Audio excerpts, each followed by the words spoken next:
I'm just so delighted to see you all, so many friends around the screen. And we've got really from Australia right through to the Pacific Ocean. So this is fantastic. I'm talking to you from Brussels, where I'm attending the Age Platform annual general meeting. And just to say two words about Pass It On Network. Pass It On Network has been connecting positive aging advocates in 60 countries and 5 continents since 2013. We created it with Dr. Joanne Hively. And what we find today is that the world is moving so fast that there have been so many radical changes. And what seems the most necessary thing is community and collaboration across ages, across countries, and across humanity. And that's all I'm saying for tonight. And I'm passing on to Osnat, who's going to pass it on as well. Let's go through Osnat first. Yeah, we live up to our name. Welcome, everybody. Thank you, Moira. We mostly know each other on Zoom here. Small frame with a name and a city or country. Here's me right here. Oops. Osnat Lustig, Seattle, Washington, USA. There's Verna, she's from Denver, Colorado, USA, etc., etc. Just look around on the screen. But beyond that, do you know what I care about and why? And maybe what else I can bring to the network? And how could you possibly help me if you don't know what I need? So in today's 50-50 conversation, it's where we are going to open that curtain. And today we're going to turn on the spotlight on each other rather than just the speaker on the screen. And we're going to learn what each pioneer cares about. And maybe it's a start of an opportunity of more collaboration and peer learning. These are principles that Pass It On Network lives by. We have two hosts today, and I'm not one of them. We have Richard Adler and Tom Mottl, and they will facilitate these brief self-introduction rounds by those who have already raised their hand, and then some, maybe others, if time allows. So I'm going to tell you a little bit about Richard Adler and Tom Mottl. These are people you have seen here many, many times. Richard is a longtime pioneer. He's passionate about technology, so much that he has lived for 35 years in Silicon Valley, California, where he continues to help older adults find their way with new technology. He's also a founder of Age-Friendly Cupertino, that's where he lives, and sits on the advisory council for Santa Clara County's Area Agency on Aging. He might tell you more a little bit about himself later. Tom Mottl will be Richard's co-facilitator.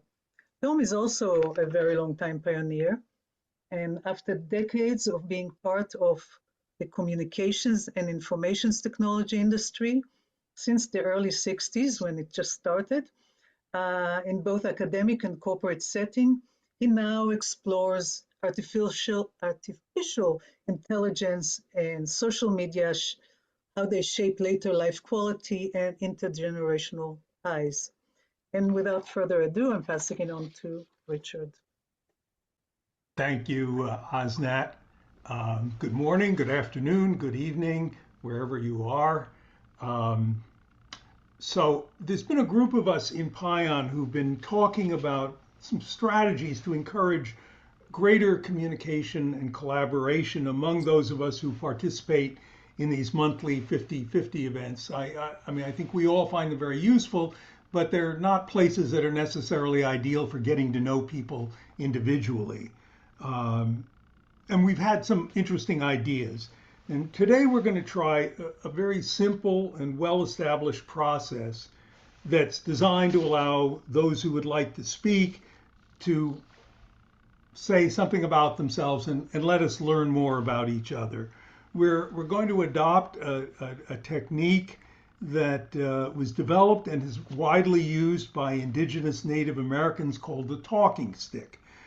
Traditionally, the talking stick process involved a group of people who would sit in a circle and use the following process. One person at a time would hold a physical object, a talking stick, often a piece of wood that's carved or decorated, and they'll speak for a set amount of time.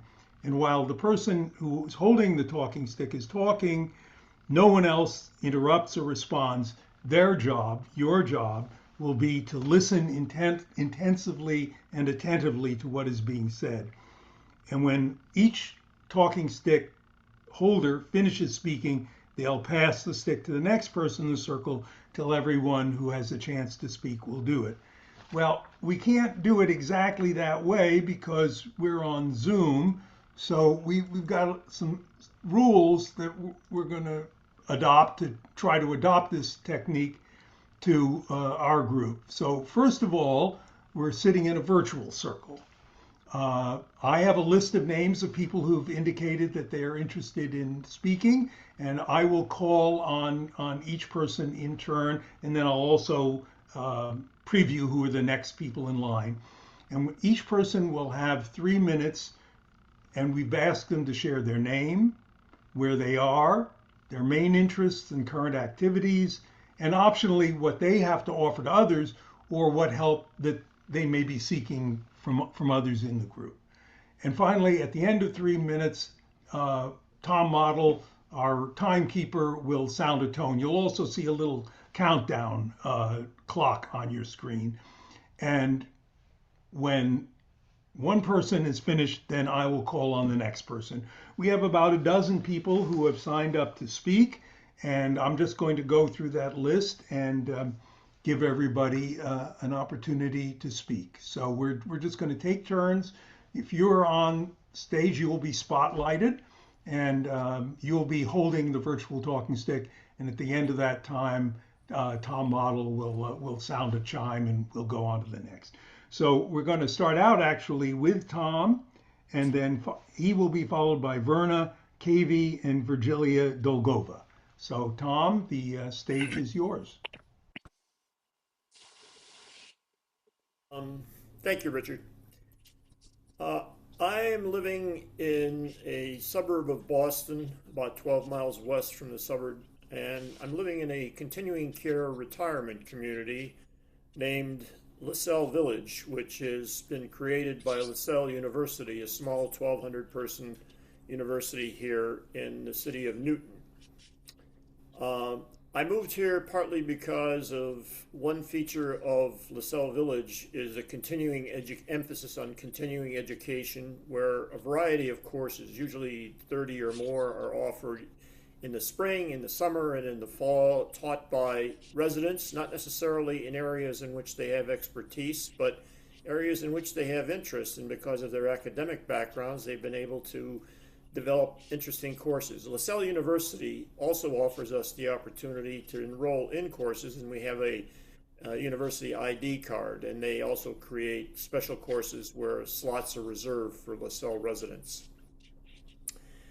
My interest, as Osnet mentioned, is in information technology, and in particular the impacts of social media, and now, of course, artificial intelligence on the quality of life for aging adults, and also how it influences the connectivity for intergenerational relationships. I'm particularly involved here in a number of areas related to it, which are programs at LaSalle University, one of which LaSalle was one of the original members of the adult university or aging university programs around the world. And it also has a special program focused on research on aging and intergenerational studies. And then finally, a workforce development program, which offers non-full academic bachelor's degrees, but associate degrees and training to people to work, for example, in surgical suites in hospitals.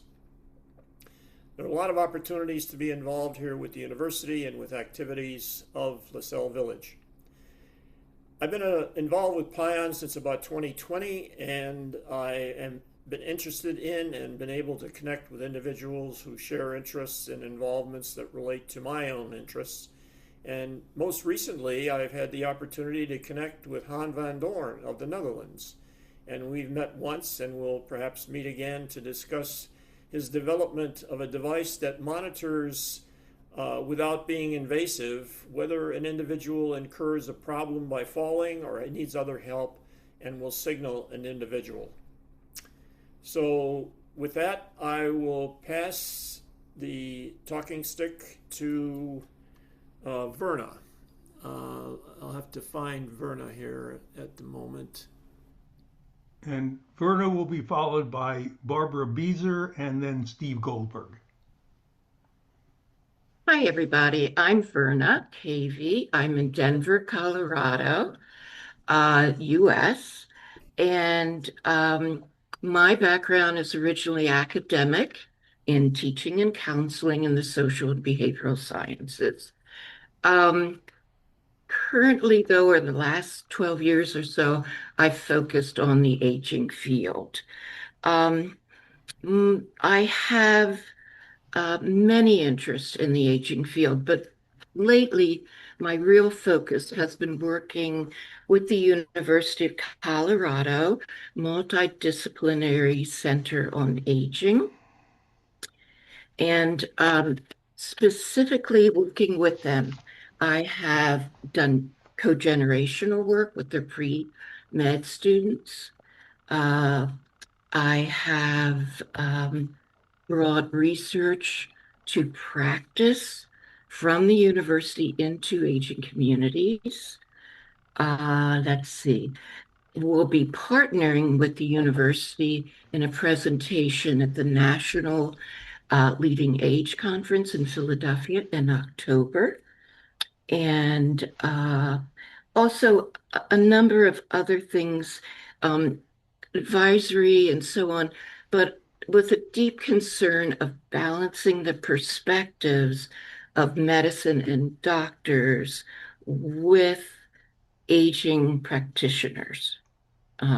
So it's been wonderful. What I'd like to say is if there's anyone out there working with university partnerships or community partnerships, I'd be happy to talk with you. Community engagement, and also if you're doing anything in bringing research to practice. So thank you very much.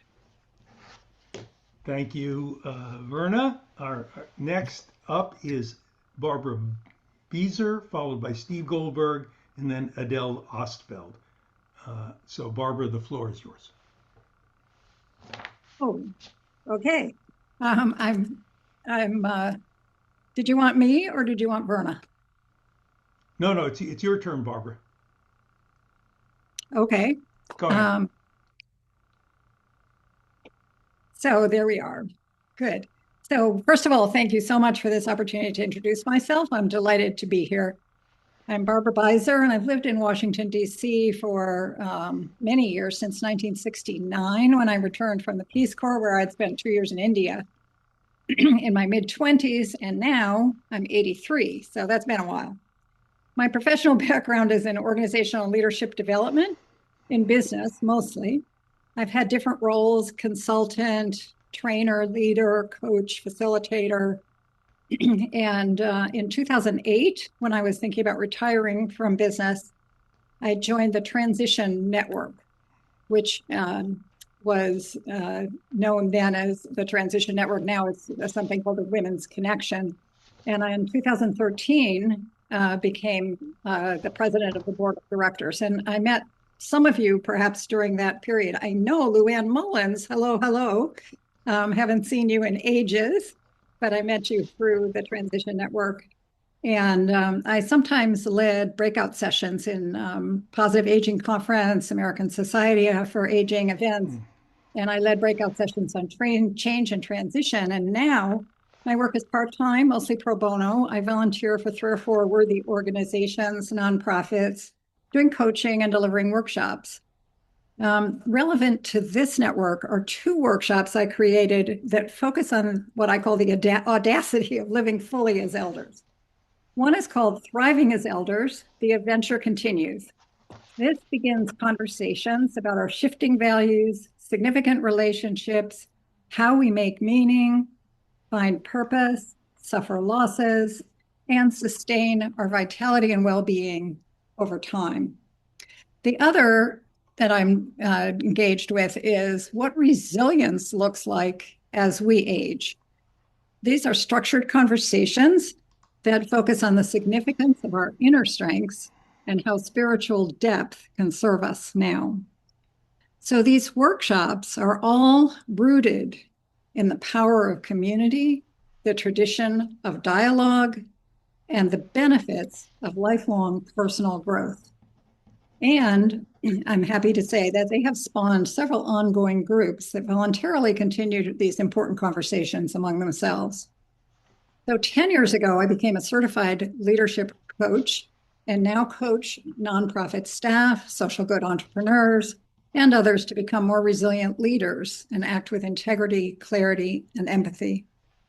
Just one of the many ways that I keep up with the challenges that we all face in today's world. And what I wanted to find in the Pass It On Network is colleagues and activists in the area of aging. And what I offer is perhaps if there are people interested is to do these workshops with groups, the Thriving as Elders, The Adventure Continues, or what I call the Resilience Advantage. And I look forward to learning more about what's going on with the different people. So I'm happy to be part of this introductory session. Thank you so much. Thank you, Barbara. I noticed a couple of people have said that they didn't realize they had to register to speak. If we have time at the end, and I don't know yet if we will, because we don't have time. We've got 40 people, and that would be 2 hours if everybody got 3 minutes. But I will try to accommodate a few of the others at the end if time permits. So next is Steve Goldberg, followed by Adele Ostfeld, and then Adriane Berg. Steve, you've got the floor. Hello, everyone. I'm calling in from a beautiful forest in British Columbia, an island between Vancouver and Victoria. And I am just incredibly fortunate to live in nature in a peaceful place. And at the same time, I'm concerned in equal parts by what's going on in our world. Um, Partly the polarization, the anger, the fear, the despair so many are experiencing. And so I've been exploring ways in later life and creative pursuits to help encourage more calm and a bit more hopefulness about our future. I have a 4-decade career in organizational and personal change and transitions. And but this later life part was fascinating to me. And at 70, I began composing and freely sharing healing piano music for a noisy world. And appreciate Richard's appreciation of that music. And at 75, I recently just completed a near future novel called Renaissance 2040. And it's about what happens when society wakes up to a crisis of meaning and belonging after machines have taken over most of what has given us meaning and purpose. It's a topic that I've been thinking of future work for 50 plus years with the Jetsons, etc. So it explores what a society-wide response might look like if we treated human development with the same vigor and response as we do with technological change. So I'm not interested in selling books or music or any of that, but I am interested in getting in front of and with different groups of people who would like to explore these issues, and particularly intergenerational groups, and particularly young people who are really struggling today to find their way. And I think they're the ones that are going to be meeting up against these challenges particularly hard. So I'm open to any suggestions about places to be sharing, speaking, connecting, and also happy to share my music and early version of my book for anyone who's interested. Thank you. Great, thank you, Steve. And by the way, I do definitely recommend listening to his music. It is very calming if you're feeling agitated. It really works. Next is Adriane Berg, followed by Jeff Rubin, and then Richard Waindi. So thank you so much. It's delightful to be here and to meet all of you. And I already can think of so many connections. I am from California, was from New York, but I really do consider myself a resident of the world. My passion is travel. When I was 75, I started a podcast called The Ageless Traveler. I've been to 140 countries, and I plan, hopefully, to be to all of them before the time has come. But it's been 3 years, and it has been an incredible ride, and I would like to tell you what I have to offer you and what I'd like from you. We have a wonderful weekly podcast that is really there to break down the barriers for people who are older than the mature traveler. We're going to take 1.6 trillion trips by 2050, and nobody's paying attention to us.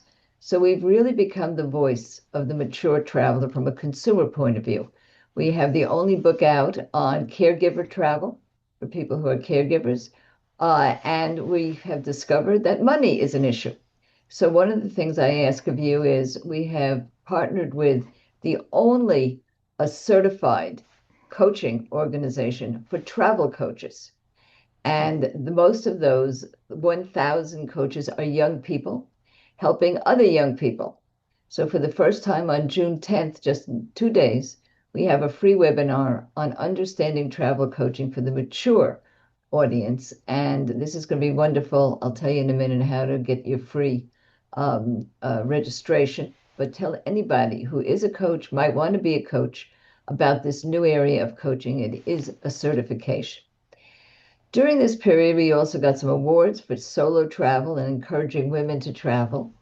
And although I'm married, every Thursday, I go on something called Not Date Night, and I show what it's like to be a single woman traveling by themselves and put it on Instagram. And it's been an incredible encouragement to a lot of people, men and women, who have been reluctant because of the loss of a spouse or a companion to not travel. So in that sense, we're really knocking down barriers. But the second thing that happened is that I became very involved with the United Nations and encouraging travel for developmental countries, particularly in Africa, but in other areas too. And one of the things we discovered, and this is my second ask, on June 18th, we'll have the first free webinar on approaching the problem of witchcraft accusations in Kenya and other parts of Africa. The train of thought here is very startling, but older, mostly women, some men, are being persecuted, sometimes killed. There's been 3 lynchings to grab their land. Now that land eventually is sold to hotels because of this incredible desire, and it's an appropriate desire, to bring more jobs to developing nations, to give young people a place to work. Tourism is booming, but it's in a very primitive level because most of the land is owned by villagers, and most of those are much older people. So believe it or not, there's a huge connection between this incredible webinar where I brought together people from Africa that are facing this problem and are trying to fix it, and the Tuesday webinar on how to become a travel coach, because it's all about the world of travel. And lastly, I'm very interested in the commercial side of travel, recognizing us. So I was privileged a couple of weeks ago to be the only one at the Hospitality Design Conference, explaining to designers of hotels and cruise ships how to design for us. And my mantra is, we're not disabled. We're just older. We're not disabled. So I'll go to agelesstraveler.com, register for our newsletter, and you'll get all the registrations for the 2 webinars. Thank you. Great, thanks. We're supposed to have a tone at the end of 3 minutes, but I think we're having some technical issues with that. So I apologize for Right, that. and I But didn't see the countdown either. I had seen it yeah, on it is in the somebody upper else's, right hand. It should be in the upper right hand but corner it's of the not on mine. screen. Yeah, it's not Okay, on well, mine. thank you. Sorry, anyway. That's all right. Next is Jeff Rubin, followed by Richard Waindi, and then Han von Doorn as we move into our international participants after Jeff. I want to thank Richard and Tom and Asnat and Moira for this opportunity. I think it's great for us to be able to get to know more about each other. And I took the questions that were asked of me seriously, so I'm going to share them with you. I've been a member of PION for longer than I can remember now. I tried to imagine how many years that was, and I lost count. There's a reason why I'm a member and why I believe in PION so strongly now. I'm also a PION representative to the UN Stakeholders Group on Aging, and I live in Lexington, Kentucky, which many people know is horse country. What am I most interested in or involved in right now? I'm passionate about advocating for the rights of older people to be treated with dignity, respect, to be valued and heard, and have a place in determining their own and each other's future and self-worth. What I believe in inclusion and collaboration. I believe in the power of one plus the power of one. I believe in the need to be needed as universal. I believe that one person can make a difference if they believe they can. And I believe you don't have to jump out of an airplane at 80 to prove you're still alive. One word, one act, one gesture of kindness can make a difference in another person's life. A prayer that has guided me throughout my life is one that goes, help us, Lord, to fulfill the promise that is in each of us. And so to conduct ourselves, that generations hence, it will be true to say of us, the world is better because for a brief space, they lived in it. What I can offer, my skills as a facilitator, speaker, and advisor on age inclusion, intergenerational engagement, and thanks to Wayne Clancey, collaboravism. What I need your support for my grassroots global campaign called Senior Moments Redefined. It is intended to redefine a senior moment not as one of forgetfulness or self-degradation, but as a moment of wisdom, humor, clarity, or lived experience that only comes from a life well lived. And I believe that one voice can ignite a movement, and yours can help reshape how the world understands aging. Thank you. Thank you, Jeff. I'll sign up for that. We heard a tone. Very good. I'll sign up for that Senior Moments Redefined. I like that. Great. Our next speaker is Richard Waindi, followed by Han von Doorn and Xanthe Golenko. And then a couple of people, I think Ingun Bol and Michele Ricard, indicated an interest in speaking, and we'll go to them later. But Richard, the floor is yours. Thank you, Richard, for that opportunity, and thank you, everyone, for being present. I'm delighted to be in your midst. I am speaking from Nairobi in Kenya, that is in the eastern part of Africa. And my background is business and financial management. I am a retired officer, though. The 2 years before my retirement, I moved from business financial management into the care economy. And that was as a result of a personal experience with my old mom, who has since died. And her death became a motivation for me to start a social enterprise in Kenya to bridge a gap that has existed for a long time. I am, as I've said, in the care economy. We are working through the healthy aging agenda. And the foundation that I work for as a founding director is called AgeWatch Africa Foundation. The organization stands on two pillars out of absolute necessity. The first pillar, we are calling it Age Watch Elder Care. And this one provides a continuum of affordable care services, especially to seniors and including people living with disability.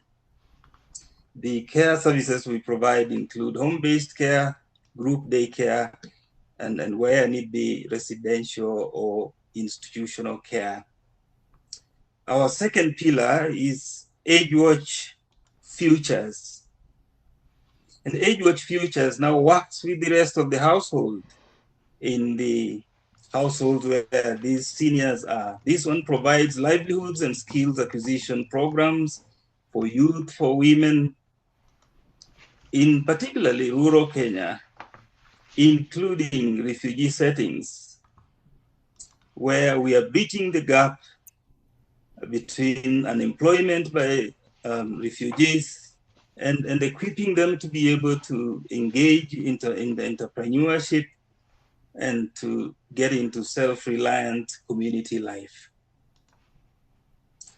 We are also running on a commercial basis a senior tourism program, and that connects seniors in Kenya with other tourists coming from other parts of the world to Kenya. What am I asking for? We're working with very limited data, and so I am interested to hear who we can work with to get data for the aging population in Kenya so that our interventions are accurate and data-based. And I'm also ready to share my skills to support where I need be. Thank you. Thank you, Richard. And by the way, I'm just amazed by the diversity of interests and experiences in this group so far. Han van Doorn, followed by Xanthe Golenko, and then Wayne Clancey, and then we've got Ingun Bol and Michele Ricard who would like to speak. Han, you've got the floor. My name is Han van Doorn from the Netherlands. The biggest advantage is my age. I learned the need of the elder and also from my own experience. I was 5 years carer for my wife with dementia, and I joined IBM for 31 years. I put all these experiences together and started a foundation. The mission of this foundation was twofold. One is connect generations to support independent living using AI. The second one is healthy aging in place. And when I say in place, I mean your own home. I supported specific groups: the elder, the voluntary carers, and the people with dementia. My foundation is working on 4 projects where privacy is 100% guaranteed as a starting point. I will tell you about a few projects. One is Are You OK Today? That project is collect ADL data. That means activity of daily living. As an example, is that electricity usage, water usage, and many more. By an exception of the pattern of these uses, I am informed as a user. And when I do not react on that information, my children are informed. This safety changes my life. I feel safe in my own home again, keeping 100% privacy. And nobody knows because the data stay in the house. Another project is home pointer. People with dementia lost sometimes their way home. A smartphone has been converted into a compass that always pointed home. I have no time for other projects to explain, but I know why I am coming out of my bed in the morning. Thank you. Thank you on fascinating projects. Next, Xanthe Golenko, followed by Clancey, and then we'll go to Ingun Bol and Michele Ricard. Xanthe. Thanks so much. Yes, hi everyone. So I'm Xanthe Golenko. Excited to be here with you all today and heard some amazing stories and things so far. So I'm calling in from France. I'm Australian, but I live in a city called Nantes, which is about 2 hours west of Paris. I am a story coach and I host live storytelling events, workshops, and I'm hosting my first retreat in France in September. So I actually have a research background, working in academia and in industry in the aged care sector. I was looking at social and emotional well-being for older adults and running programs around storytelling, creative arts, and intergenerational practice.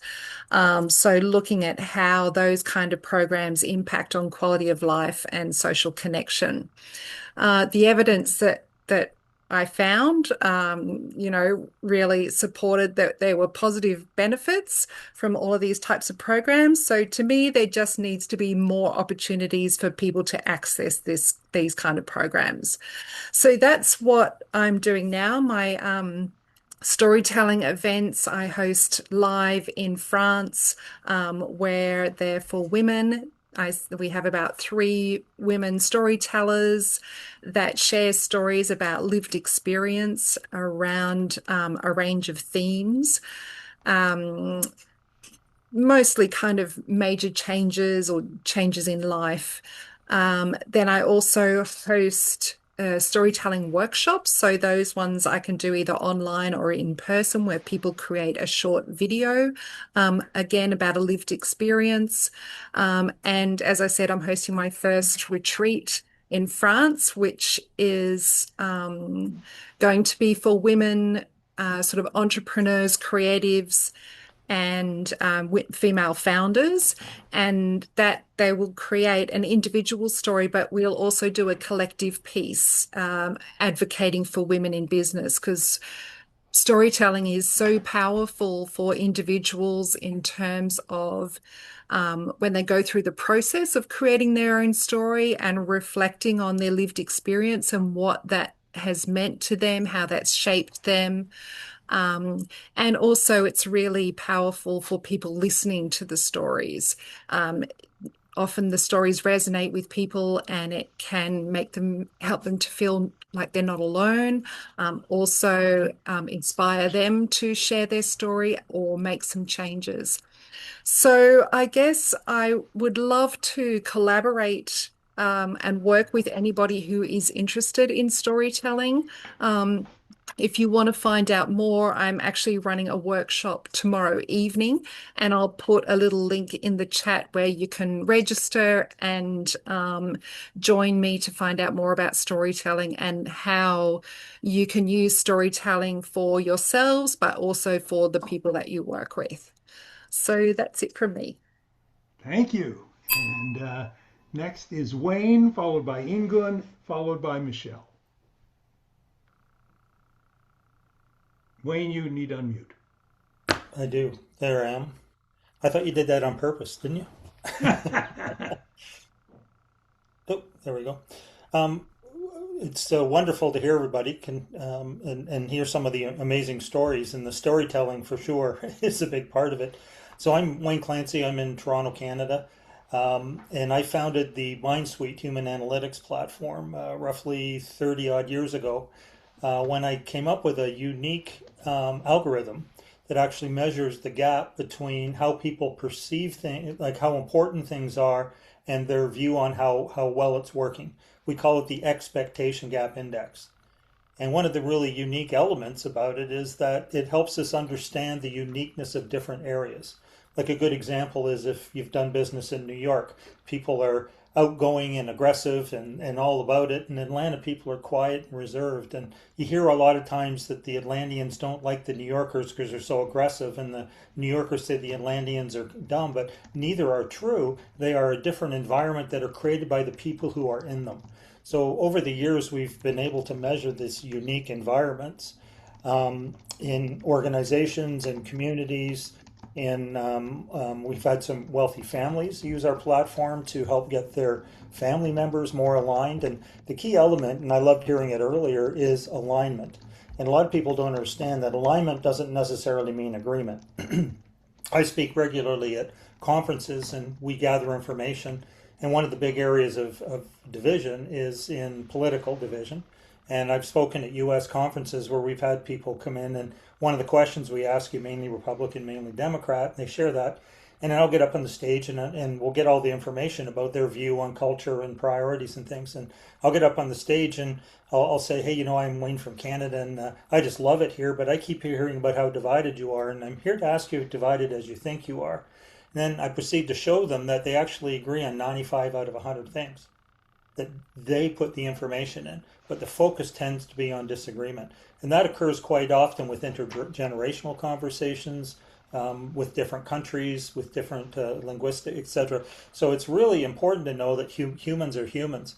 And my big passion at this point in my life and career is a number of years ago, I developed a model that actually measures humanity.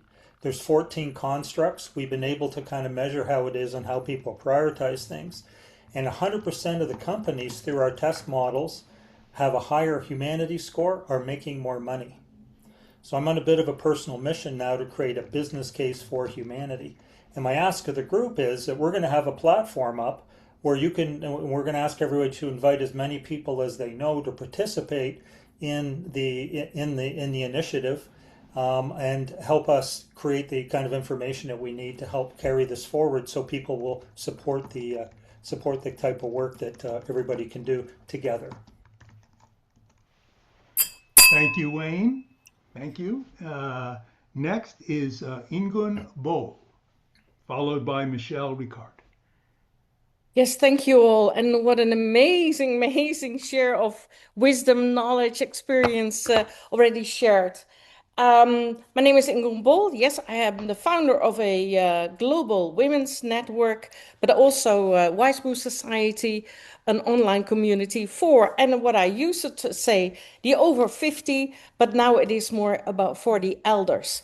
What I realized more and more over the past 5 years is that I was focusing, and I learned that a lot from people around me, on what was not going right. It's all these things that we thought we needed to fix. And I thought, well, yes, there's a lot of things that we can talk about, that ageism or we didn't have enough financial input.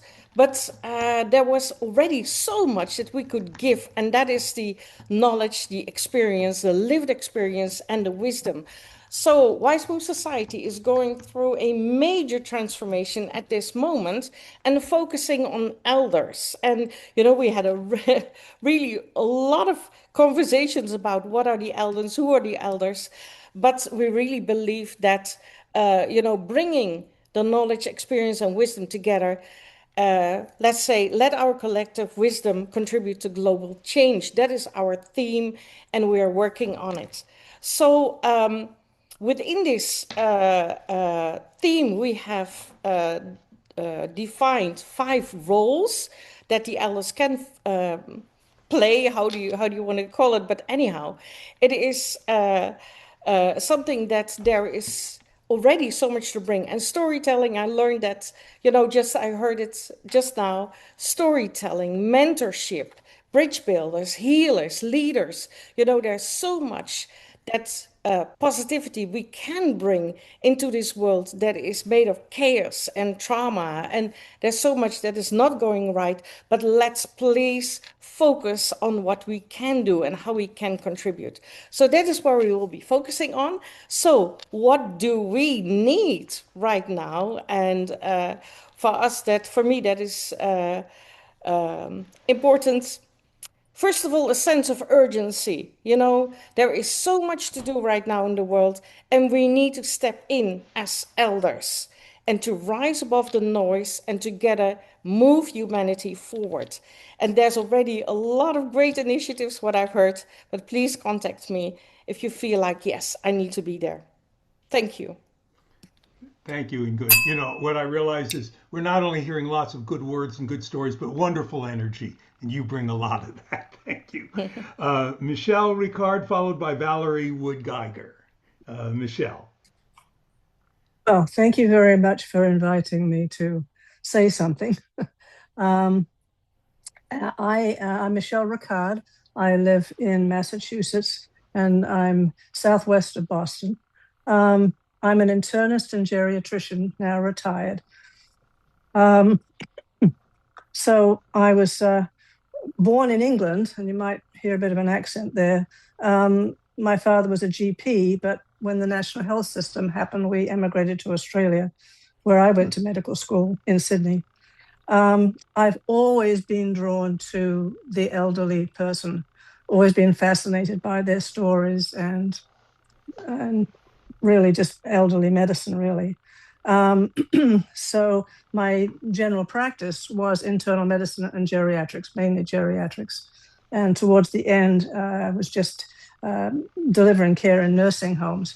But during that last part of my career, I became interested in food as medicine and what whole food plant-based nutrition had to offer. And so I started to give, once I retired, I started to give talks on healthy aging.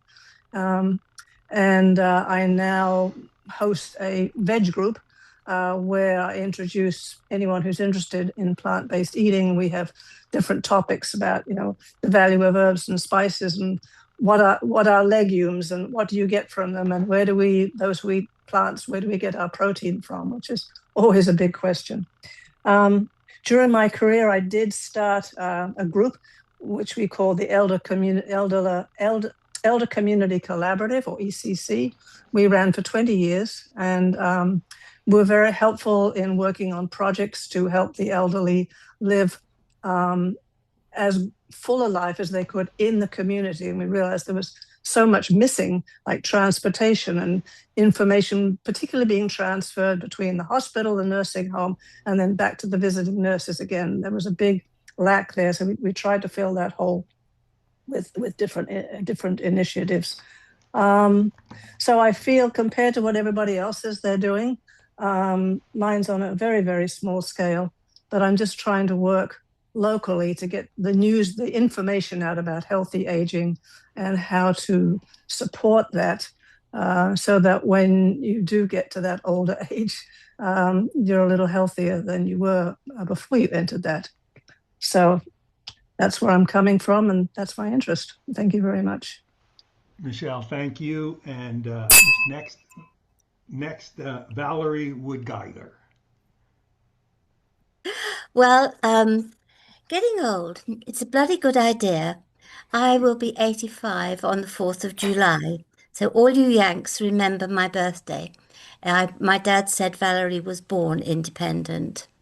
I live in Wales, and I started a project called Learn with Grandma. I started it in 2003. It's now all over the world. Well, not all over the world, but it's in 46 countries around the world. And the whole objective is what we've all just been talking about. It's about being part of a community and also encouraging people. We elders know a trick or two. We've been around the block. We know stuff, but we're not as good at the technology as the young people. So they can learn from us and we can learn from them. I feel that the light here isn't very good because the sun is shining so beautifully, which is rare in Wales. But anyhow, I hope you can see me okay. And it's really a wonderful way of encouraging young people to realize that A, they will get old too, but also the things that they are learning, they can teach, just as we can teach them. One of the projects I really want to get involved in, and someone mentioned storytelling, and that is to create ebooks. I haven't found the right program yet, and if any of you can help me with that, throughout the world there are stories that are being lost. Stories change. Do you know the first Cinderella story was written in Egyptian hieroglyphs? It was the story of the slave with the rose-red slippers who married the pharaoh. So it's a Cinderella story. And so many around the world have got wonderful stories that we can keep forever. I do like paper books. I prefer to read a paper book when I'm in bed, but point about ebooks is you can edit them. If you get it wrong, I wrote a book about the people going from Spain to Canada in the Ice Age, which was proven fact. The book was out of date the minute it was published because some archaeologists found some new evidence, which was a bit upsetting in one way, but in another way, it gave me another clue that we have to use the technology. I may be 85 in July the 4th, but I've still got energy. I've still got a life. And while I'm here, I'm going to use it. So I hope I've put my email in the chat, in the box, chat box, and I hope that some of you will contact me because I'm sure we can work together. And by the way, Jeff, who spoke earlier, and I are working together. I'll tell you more about that when it's moved on a little bit further. So I think I've said enough, but if you have any questions, I'd be delighted. Thank you. Well, that finishes the list of names we have. Yes. Richard Cullen said he would like to speak. I'm going to Lovely. Cullen, go right ahead. You're somebody I was hoping to hear from. Okay.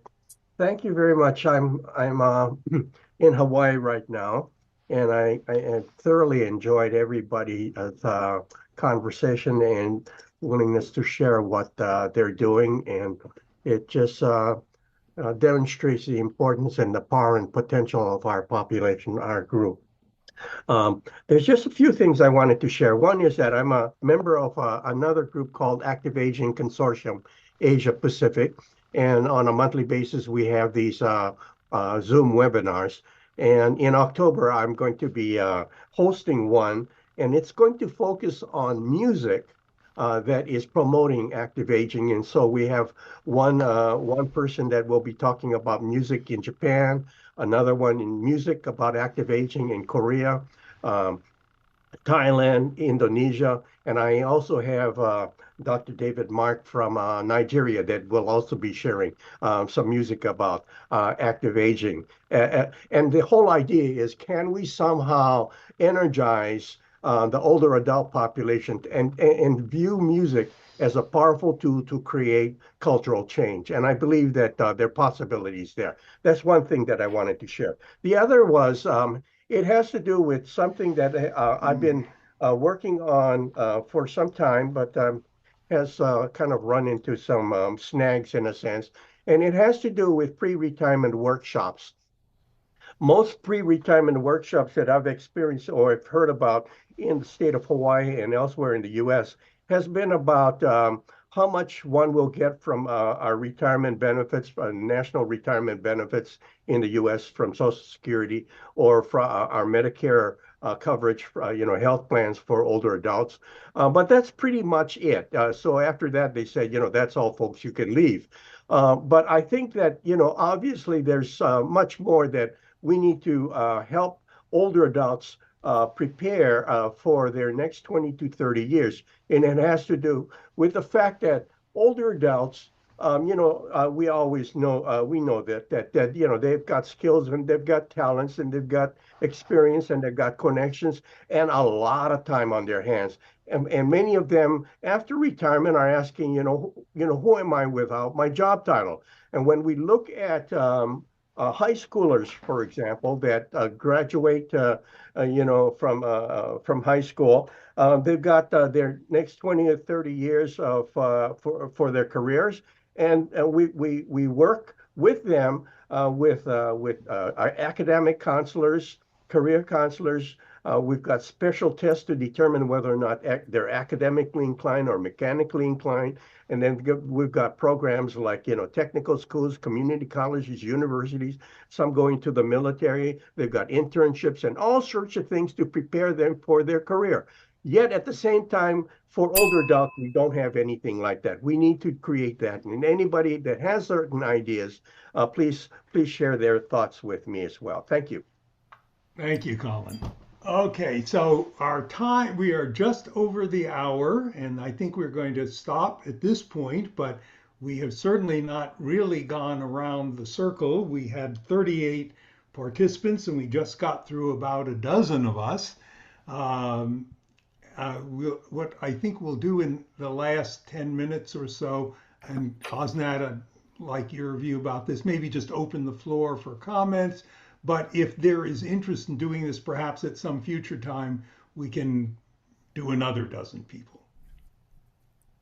Xanthe, so I will turn the floor back to you. Richard, I'm just so delighted what we heard today, and I'm thinking that we can structure all future 50/50s where we can allow 2 spots per call.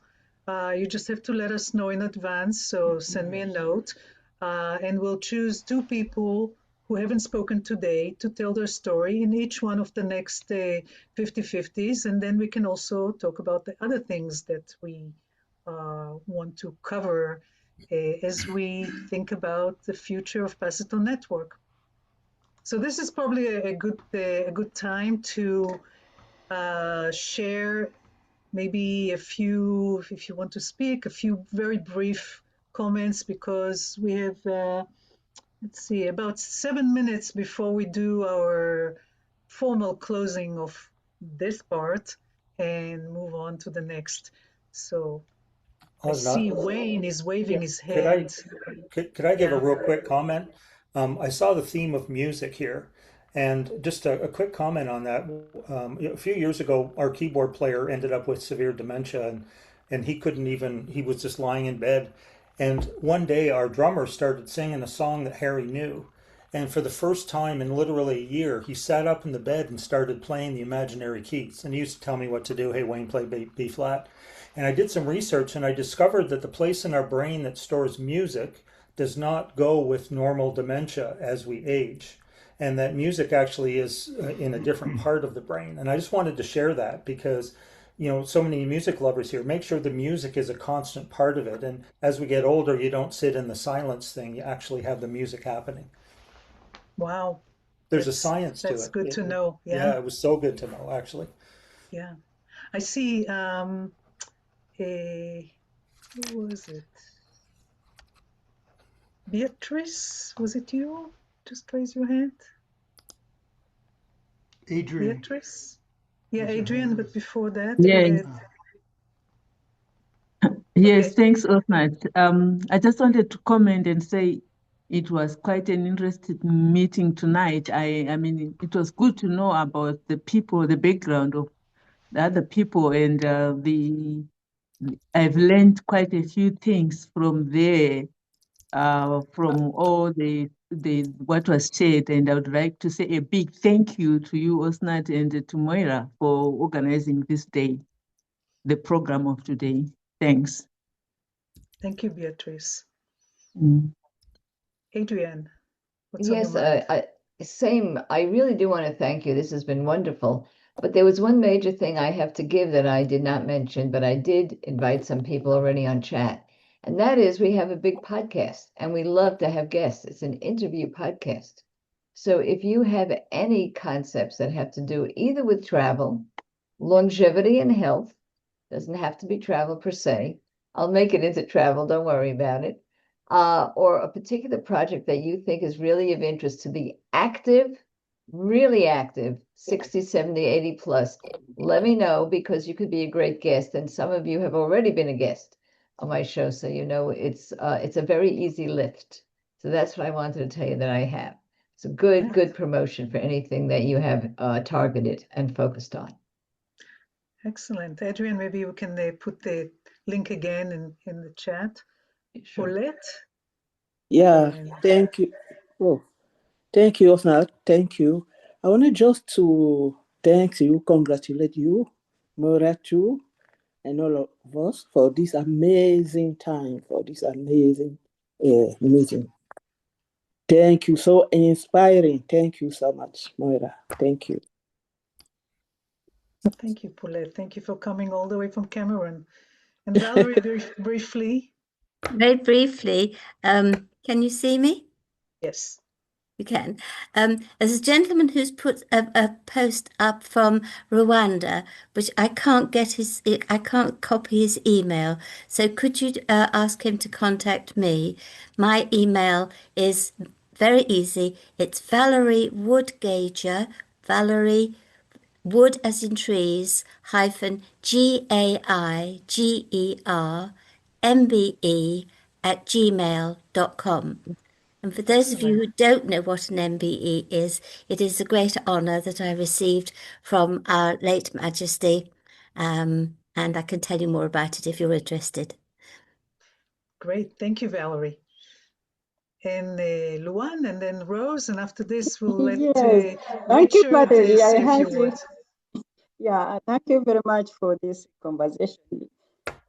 It's very educative and insightful, really, what people are doing across the world.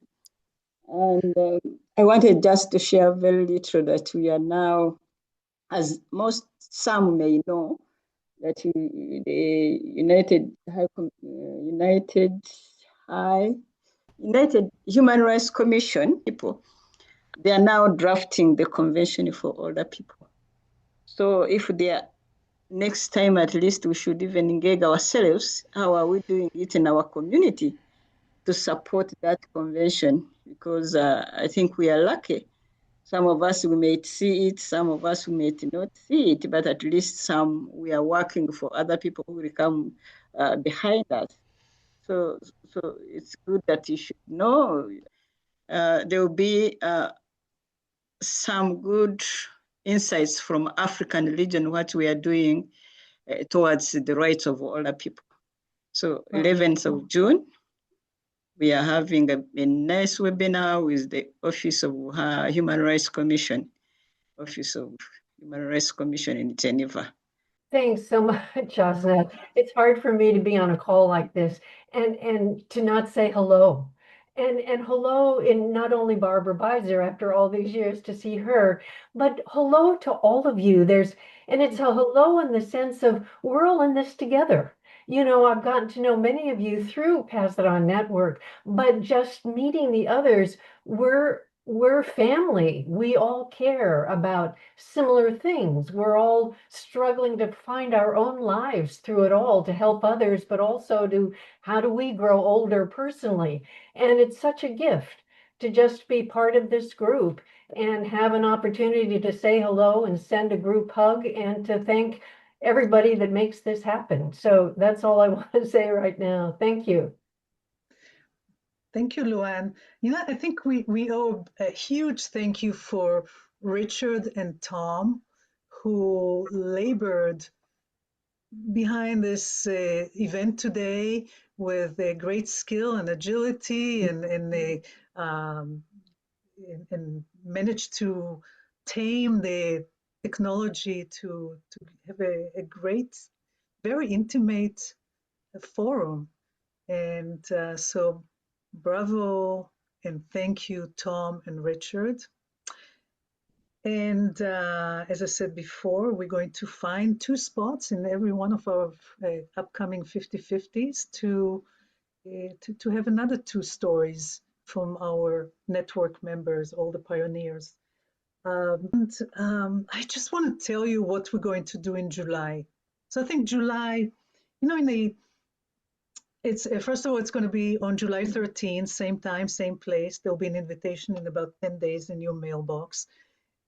And in the past few months, we have dug deep, pulled apart, and exposed a lot of Pass It On Network, what makes Pass It On Network Pass It On Network. And one of the things that emerged, and this is important, I think, was that each one of us defines Pass It On Network slightly differently. And we don't have a more unified way to tell other people what this network is. And I leave it for you to think about, because in the July session, we're going to put our heads together. It's going to be, I don't know, brainstorming, but a headstorming, a mind meld of sort, to create a few talking points that you can rely on when somebody asks you, what is the Pass It On Network? I think that came up several times in the past few years. And maybe it's time right now, after learning so much about each other and learning about the network and thinking about what the future of the network is, to define it together, to create some talking points that we can use when we speak with other people. Between now and then, just think about it and come back on July 13 for some kind of small groups and big groups and small groups and big groups, and we see what we can come up with that will be useful for us and will carry the network forward into the world. And yes, this is the official close of the session.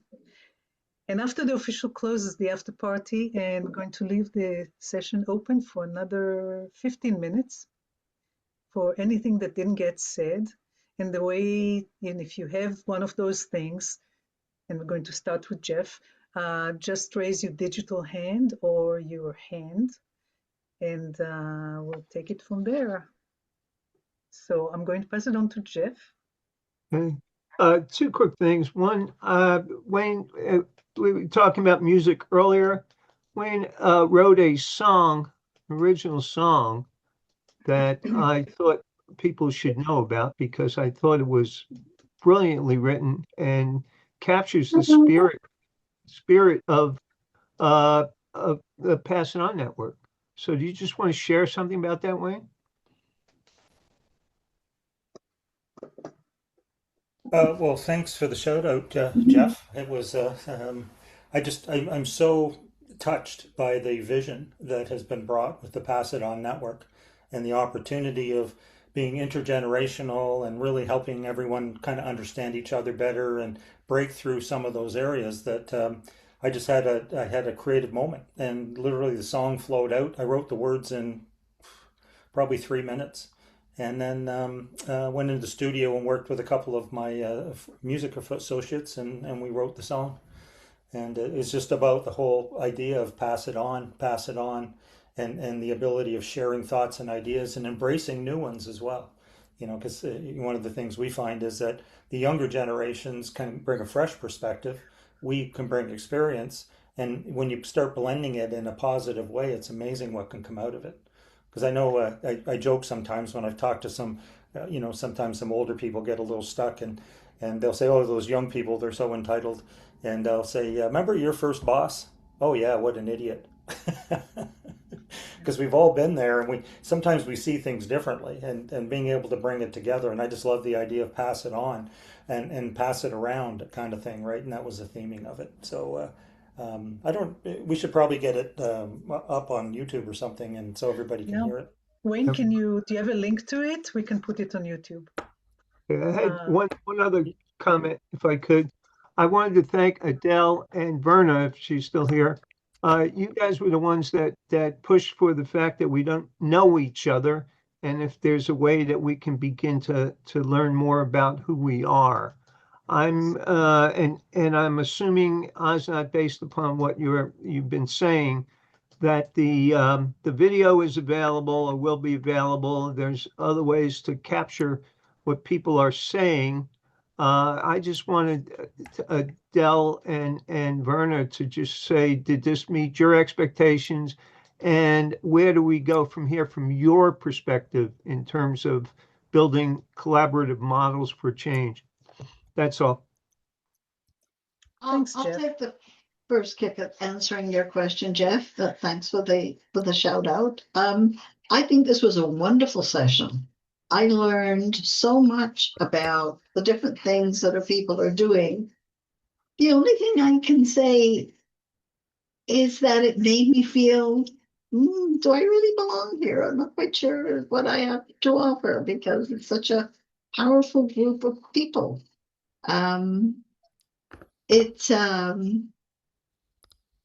mean, Osnat, Moira, you are to be commended for keeping this thing going because you are the force behind it. And were you to pull away, notwithstanding the wealth that's available in the experience that's in the room, without you, it wouldn't be sustainable. So, Jeff, where do we go from here?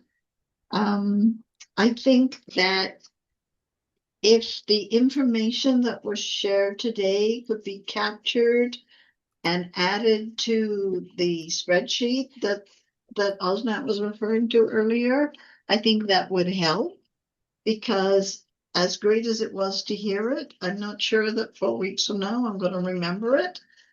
So, keeping it live on the spreadsheet would be helpful. Jeff, I don't know whether that answers your question. So before you pop in, Adele, I am going to invite you to the YouTube channel because the recording, the permanence, as much as it can be, record of today, you can listen to it again and again and again.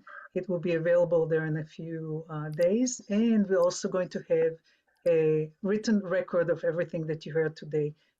And in addition, as the ongoing two spots per 50-50 as we go forward.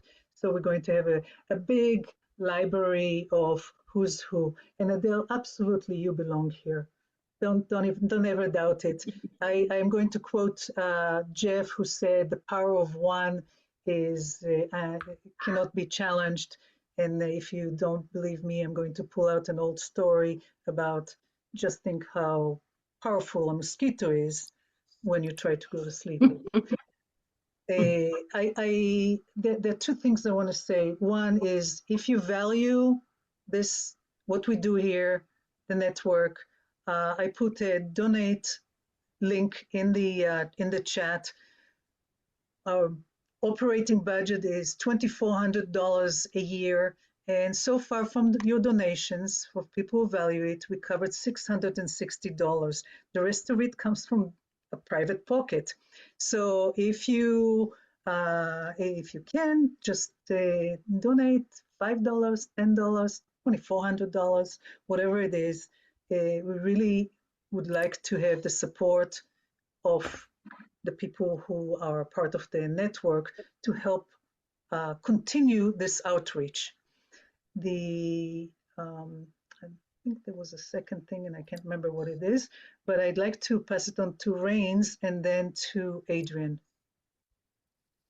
I mostly was just going to just make sure Adele knew very much a part of it. There is in these sessions and format a self-selection for people with the strongest incentive to share, to have something fully articulated, and with a community or business need to share and engage. But I think for a lot of us, and I feel like sometimes at phases and times in my life, it's like, okay, I'm here to absorb and maybe help find a connection.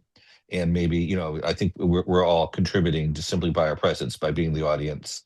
And so you do belong here. And I look forward to seeing what emerges from that. Thank you. Okay. Thank you, Rains. It's good to see you too. And Adriane and then Verna.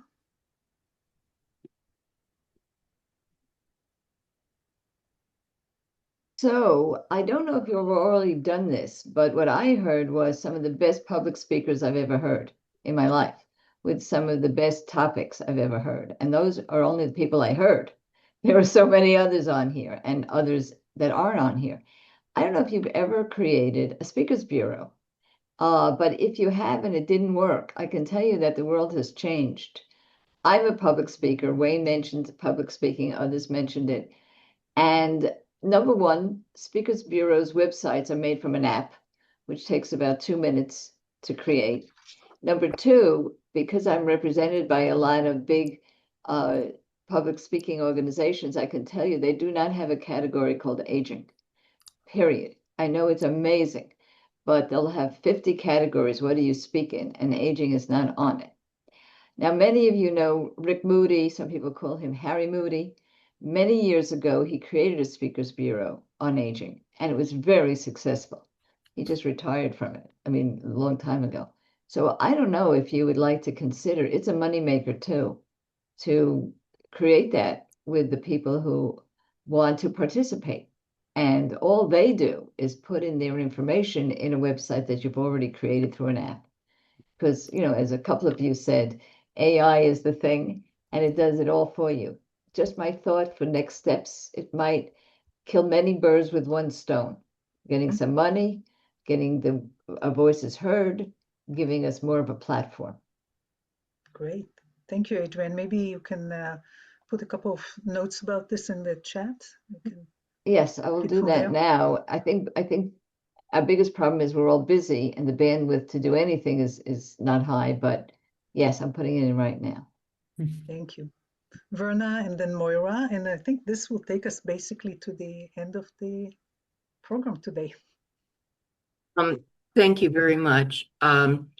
Jeff, in response to your question, I'm delighted. I'm absolutely delighted. First, that I was heard by my family. And Adele, just a footnote, we are a family. We are a human support group. And you're important. You just made a contribution by talking about laying out the data for all of us. And I support you in that.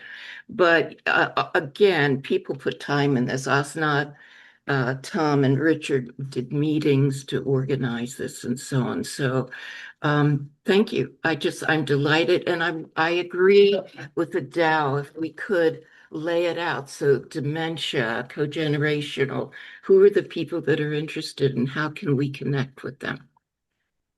But this is wonderful. Wonderful. Thank you.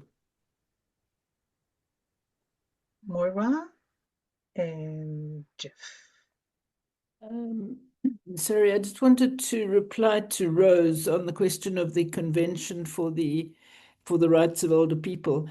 Just to mention the fact that Margaret Young, who's a pioneer and has been a pioneer for many, many years, is so active in this whole field, and she's contributed and on behalf of herself and on behalf of the Pass It On network.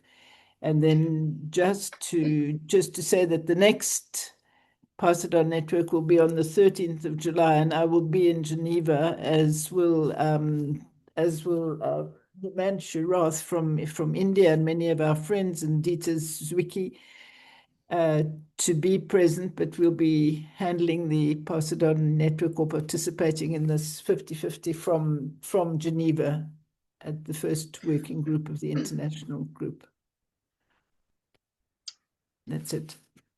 Thank you, Moira. Yes, Jeff, Moira. Yeah, I just wanted to say, Adele, we took a poll while we were talking, and out of the poll, 38 people voted for you as being part of this network. We had one abstention. That's all I wanted to say. Oh, excellent. Well, I think now we got it all. This is maybe, we have 3 minutes, and I'd like to use 2 of them to hear from Tom and Richard, and then I'll use the last one just to kind of bookend the whole thing.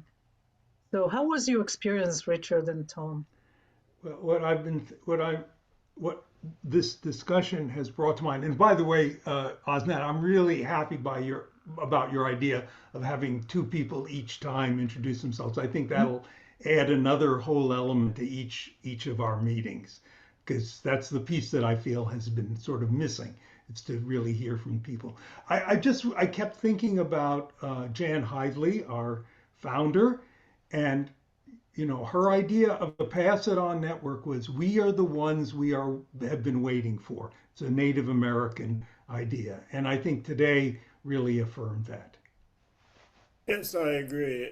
The talking stick is the perfect process to help enable that. And the only other comment, I think things went well. We accomplished the goal. There was a lot of information exchanged, but as I've learned as I approach the age of 90 next year, success is built through multiple failures. And everything is an experiment. So much wisdom in this room. How can we pass it on successfully to everybody who would like to get some of this?